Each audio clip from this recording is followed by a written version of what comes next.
Hello learners, welcome back to the course on learning and development in organization.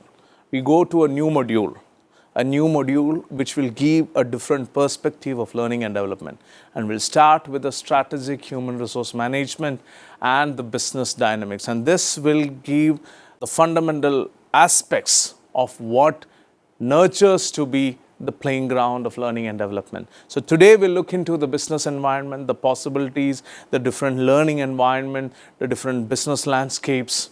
I'm Dr. Abraham Cyril Issac. I'm an assistant professor at the School of Business, Indian Institute of Technology, Guwahati.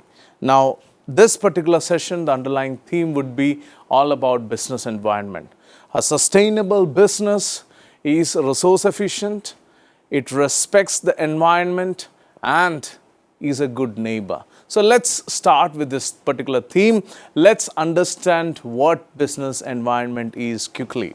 When you look into business environment, according to Reineck and Scholl, the environment of business consists of all those external things in which it is exposed and by which it may be influenced directly or indirectly. So it is not only the direct influence that is taken care of here, we also look into all the possible influences. So it is nothing but the sum or collection of all the internal and external factors, be it the employees, the customer needs, the expectations, supply and demand, management, clients, suppliers, owners, activities by government, innovation in technology, social trends, market trends, economic changes. So it's almost an exhaustive list of stakeholders. So this is what typically we look into business environment, what we typically understand from business environment. Let's understand the importance of business environment. You talk about business environment, we have to understand the entire discussion of business environment pertaining to the importance of business environment starts from identifying the opportunities specifically. That's the first point. When you talk about understanding the business environment, it allows the companies to spot the trends, the customer demands,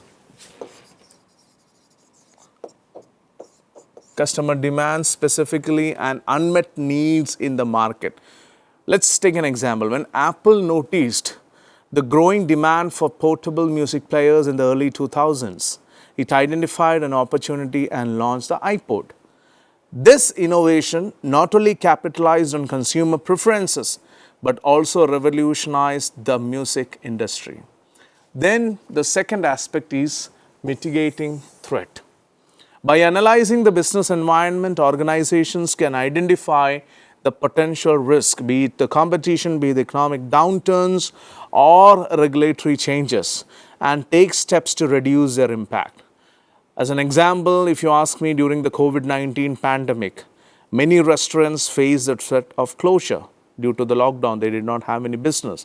So those that adapted by offering delivery services or creating online ordering platforms, they were able to survive and even thrive despite the challenges.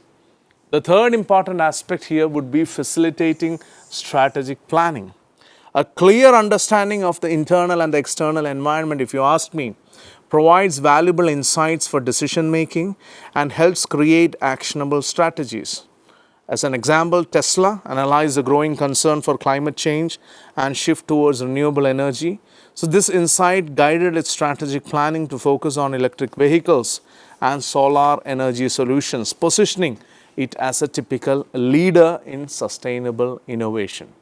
Then you have the competitiveness. You look into how we can enhance the competitiveness. Monitoring the competitors and market conditions helps businesses stay ahead by adopting better practices, by improving the quality or let's say lowering the cost. Let's take an example of Netflix. So what happens with Netflix is that it constantly monitors the entertainment industry and the competitors like, let's say, Amazon Prime or Disney Plus. So by investing heavily in original content, Netflix has maintained its competitive advantage and attracted millions of subscribers worldwide, if you ask me. The next aspect which underscores the importance of business environment is that it ensures the compliance. Businesses must comply with laws, regulations, and industry standards to avoid penalties and reputational damage. Awareness of these requirements is vital. For example, in the pharmaceutical industry, companies like Pfizer must adhere to strict FDA regulations when developing and marketing new drugs. Non-compliance could lead to legal action, product recalls, or sometimes even loss of consumer trust. Another significant importance is promoting innovation. A dynamic business environment encourages companies to innovate by adopting new technologies, processes, or business models to meet evolving customer needs. For example, the rise of e-commerce forced traditional retailers like, let's say, Walmart to innovate by launching robust online shopping platforms or integrating AI-driven supply chain systems to compete with Amazon. Then you have resource allocation. You look into the importance of business environment, it improves resource allocation. Analyzing the business environment helps organizations allocate resources effectively, ensuring maximum productivity and cost efficiency. For example, during the holiday season, retail giants like Target. The case of Target is interesting because Target analyzes consumer buying patterns and allocate more resources, be it the inventory, be it the staff and the marketing budgets to high demand products, ensuring they meet customer expectations without overstocking. And then you have sustainability. Another significant factor is that it supports sustainability. So businesses that understand environmental and social factors can adopt sustainable practices, reducing their ecological footprint while contributing to a societal well-being. An example could be Unilever has committed to sustainability by reducing plastic waste and sourcing 100% of its agriculture raw materials sustainably. So this not only supports environmental goals, but also enhances brand loyalty among eco-conscious consumers. Now let's move into the types of business environment. We have the internal business environment, we have the external business environment. We look into internal, this includes all the factors within the company's control. Please note this particular aspect. It could be resources, it could be employees, it could be culture, it could be management, the style, etc. of the management, etc. The internal environment is the foundation upon which the business operations are typically built. For example, a business with strong leadership, a motivated workforce, or an advanced technology is more likely to achieve success, if you ask me, compared to one struggling with poor management and outdated systems. Then you look into the external business environment. Ladies and gentlemen, please note, the external environment consists of all outside factors that influence a company's operations. So these factors are beyond the company's control. It could be something like what we see as economy or competition or technology or even government regulation for that matter. So this external environment can be further divided into micro and macro. Please note, the external environment presents these opportunities and threats. So this external environment can be divided, as I said, into micro and macro. Micro environment are industry-specific factors that directly affect a company's day-to-day operations and competitiveness. It could be suppliers, customers, competitors, distributors, partners, etc. Whereas you look into the macro environment, these are nothing but these are broad external categorizations that influence the entire industry and economy, such as economic conditions, political conditions, social, technological, legal, environmental, etc. We'll look into that in greater detail. There are some possibilities that bring in change internally. So these are the internal factors or the internal environment where you look into the mission and the objectives, the value system. Mission and objectives, objective is the end towards which business activities are typically directed. So all business focus on maximization of profit. Mission is defined as the overall purpose of reason for typical existence. A mission guides and influences an organization's decisions and economic activities. Then you have the value system. The values are the ethical beliefs that guide the organization in achieving its mission and objectives. It is framed by top level managers like a board of directors. Then we have organization structure. The organizational structure is a hierarchy in business that defines roles, responsibilities and supervision. The composition of the board of directors, the professionalism of management, etc. all come under this organizational structure. We also do conduct an elective course here with respect to organizational structure and design at IIT Guwahati. We look into the composition of board of directors, specifically how the organization is structured when it comes to organizational structure. For efficient working of a business organization and to facilitate prompt decision making, the organization structure should be conducive. Then we have the human resource. Typically, you look into human quality of a firm.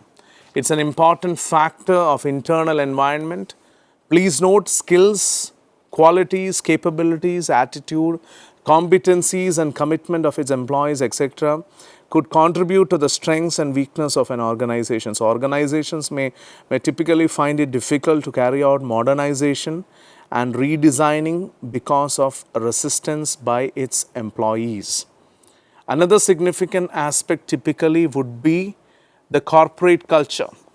We look into shared values and beliefs in an organization which determine its internal environment that are called corporate culture. So organizations where there is strict supervision and control results in lack of flexibility and unsatisfied employees. Then we have the typical finance capability. We look into this as an internal factor whereby how much resources it can pull becomes critically important. Now let's summarize what all we have seen in terms of internal environment. Quickly, internal business environment refers to the controllable factors. This is something which I wanted to underscore again and again. It is all such factors, be it culture, be it employees, be it resources, process that influence decision making and performance. So basically, we have discussed all these aspects, be it the mission objectives, be it the value system, organization culture, human resource, corporate culture, financial capability, technological capability, internal communication system. All these contribute to the internal environment in the strategic units. Now let's look into the micro environment. We had touched upon the micro environment in the previous slide. We'll go in detail. The first and the foremost one, customers, the preferences specifically, the buying behavior and feedback directly influence the product development and marketing strategy. So all the organizations make use of these inputs. That is specifically the customer preferences, the buying behavior, the feedback directly to influence their product development cycle. Then we have the suppliers as a stakeholder in the micro environment. Suppliers provide the raw materials, goods or services needed for production. Another significant stakeholder in the micro environment are the competitors, who are nothing but certain check mechanisms. Competitors' strengths, weakness, strategies help business differentiate themselves and capture the market share. Then you have the distributors. These intermediaries ensure products reach the end customer.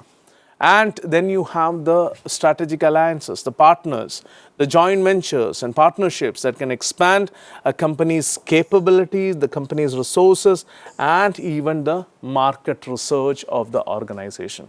Then you have stakeholders. Public, including media, government, agencies, local communities, pressure groups that can influence or be influenced by the business. Now let's look into the macro environment. The macro environment refers to the broader external factors that affect an organization's performance but are beyond its control. These factors can influence industries and markets as a whole. So shaping opportunities and threats for businesses is a norm of these factors. So since these elements are external, companies must adapt to them rather than directly influence them. To analyze the macro environment, if you ask me, most of the businesses use PESTEL analysis or the PESTEL framework, which stands for political, economic, social, technological leader.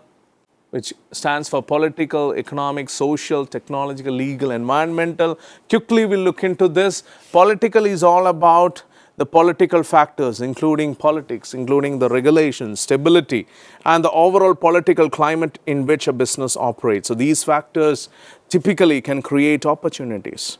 They can pose risks depending on the level of government intervention and the international relations specifically. Examples could be, let's say, tax policies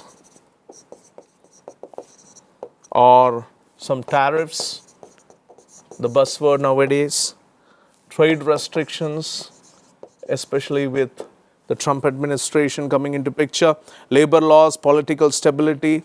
Then you have the impact on businesses also, change in tax policies that can affect profitability. A company like Tesla may face challenges in countries with strict environmental regulations or high import tariffs on electrical vehicles specifically. Then you have economic factors. Economic factors refer to overall state of the economy, including inflation rates, interest rates, exchange rates, economic growth, unemployment levels, and consumer purchasing power. So these factors influence demand for products and services. So recession, inflation, GDP growth specifically, they are all part of the economic factors. An example could be, let's say, during the 2008 financial crisis, luxury brands like Gucci saw a decline in sales due to reduced consumer spending. So nothing to do with, but only the economic condition. Third is the social factor. Social factors encompass cultural trends, demographics, lifestyle changes, and societal values. So these factors influence consumer preferences and behavior, shaping product and demand and marketing strategy. So examples could be population growth, age distribution, health consciousness, and cultural attitudes. So we look into the shifts in consumer preferences that can create new opportunities, or understanding demographics that helps target the right audience.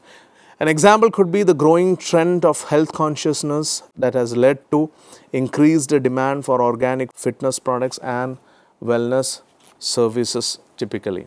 Then you have technological factors.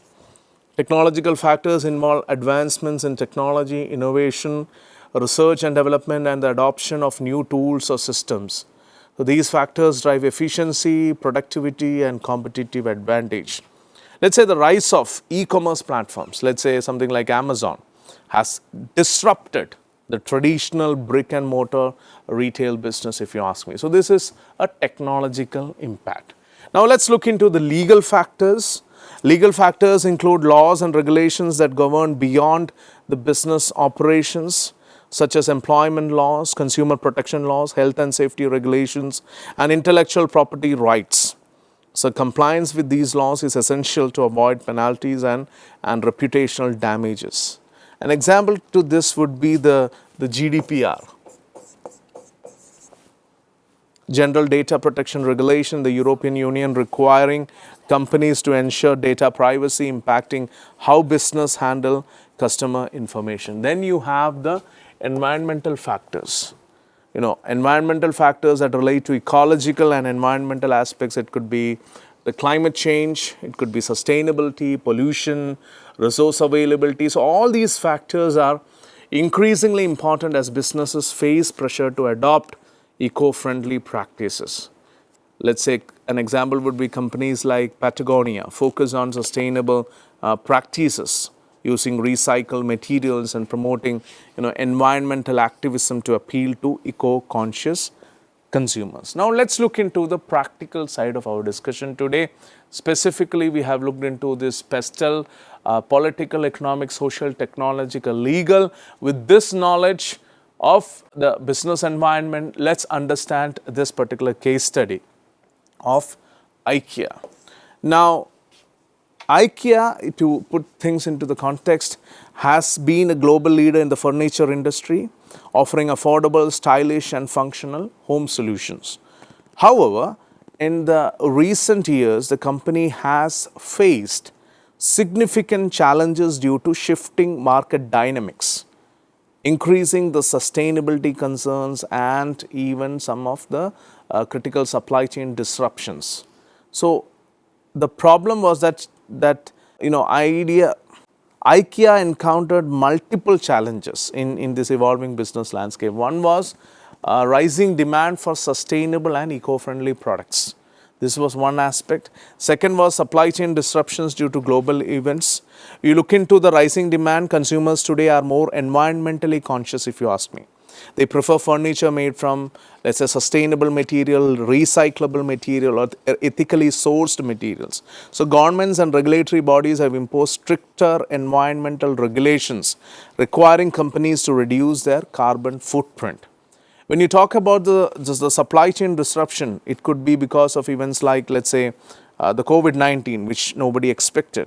Pandemic, geopolitical tensions could be a reason. Economic downturns could be a reason. All these factors have severely impacted the supply chain. So delays are there in the raw material procurement, increased transportation costs are there, all leading to this supply chain disruption. Then there are issues of increased competition from online, furniture retailers, many other e-commerce platforms like, let's say, Amazon or Wayfair, and even some local online furniture brands have intensified the competition. Another reason could be pressure to reduce the carbon footprint. IKEA has been under the pressure to adopt more sustainable practices across its operations, including, manufacturing, logistics, retail. So the company must comply with global sustainability goals and environmental policies to maintain its market reputation. So the problems were plenty. The solution was to have a sustainability initiative. You look into typically IKEA, it committed to becoming a fully circular and climate positive business by 2030. So the company increased the use of recycled and renewable materials in the products, investment in the renewable energy, be it solar, wind power, to power stores and operations. You also looked into the supply chain optimization. IKEA improved supply chain efficiency by investing in local sourcing and reducing dependency on global suppliers. They implemented the automation and AI-driven logistics to optimize inventory management and distribution. Then we also had digital transformations, typically enhance its e-commerce presence with better website functionality, mobile apps and augmented reality tools for online furniture visualization. Introduce the AI-driven personalized recommendation for customers to improve the shopping experience, expanded digital payments, the payment options and seamless omni-channel interactions, if you ask me. Then they also came up with a customer-centric approach. They launched new store formats, including smaller city stores and pickup points to cater to urban customers, expanded the home delivery and typically the click and collect services to enhance the convenience. So typically, if you ask me the results, I can sum it up as increased market share and customer loyalty specifically. IKEA strengthened its brand reputation by aligning with sustainability goals. Sustainability efforts resulted in a 15% reduction in the carbon emissions across its operations. Another significant success was the improvement in supply chain resilience, typically. So when you're looking into supply chain resilience, streamlined the operations, reduced lead times and enhanced the inventory management. So it totally reduced the stockouts and ensured consistent product availability and all the necessary raw materials coming in time despite global disruptions. Another significant result was growth in online sales by 45%. You look into the digital transformation, efforts led to a significant increase in this e-commerce sale altogether.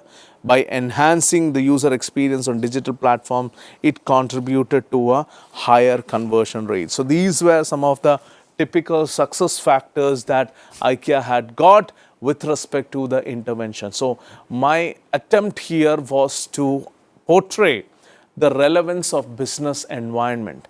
You look into strategic business units, you look into the strategic business environments.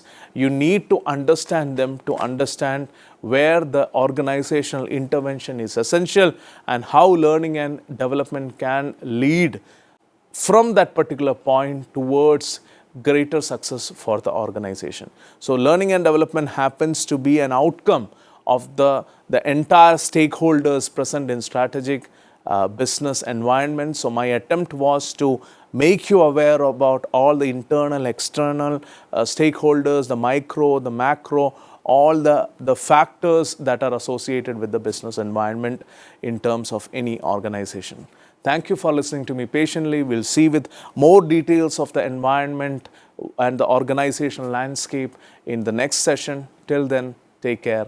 Bye-bye.